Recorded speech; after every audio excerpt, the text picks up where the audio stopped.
Hi hello friends, எல்லாருக்கும் வணக்கம். நான் மத்தி மீன் குழம்பு தான் செய்ய போகிறேன். இந்த மீன் வந்து 310 ரூபா, 3/4 கிலோ கொஞ்சம் கூட இருந்துச்சு. அப்படியே ஐஸில் போட்டு வச்சுருந்தாங்க. நம்மளே தான் எடுக்கணும். நானே தான் பார்த்து பார்த்து பிரிக்கி எடுத்தேன். ஏன்னா நல்ல மீன் வந்து கெட்டியாக இருக்கும். ரொம்ப பழைய மீன் வந்து கொல கொலன்னு இருக்கணும். நானே பார்த்து எடுத்தேன். நான் 3/4 கிலோ எடுத்தேன். கூட கொஞ்சம் இருந்து 310 ரூபா, மொத்தம் 400 ரூபா 1 கிலோ. மத்தி மீன் வந்து உடம்புக்கு ரொம்ப நல்லது. அதனால் தேடி எடுத்தேன். ரொம்ப நாள் கழித்து செய்கிறேன் மீன் குழம்பு. எங்கள் வீட்டுக்கார் வாங்கி தருவார்னு எதிர்பார்த்தேன். ஆனால் அவங்க வாங்கி தர மாதிரி இல்லை. அதனால் நானே கடை தேடி போய் வாங்கிட்டு வந்து மீன் குழம்பு செஞ்சு பிள்ளைங்களுக்கு கொடுத்து நாங்களும் சாப்பிட்டாச்சு. மீன் வறுத்தா எங்கள் வீட்டுக்கார் திட்டுவார்.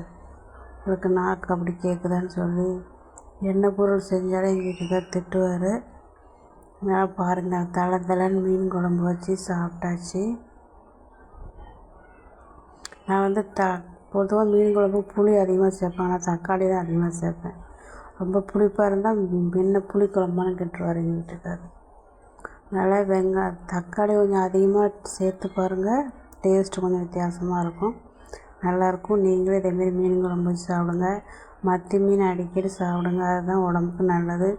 நான் 2 வாரமாக போய் தேடி பார்த்தேன், இந்த மீன் வரலைங்க.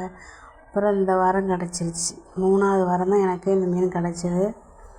சரி, நிறைய வாங்கினாக்கி நாரும் விடலாம். அதனால் அளவாக 3/4 கிலோ வாங்கி குழம்பு மட்டும் செஞ்சேன்.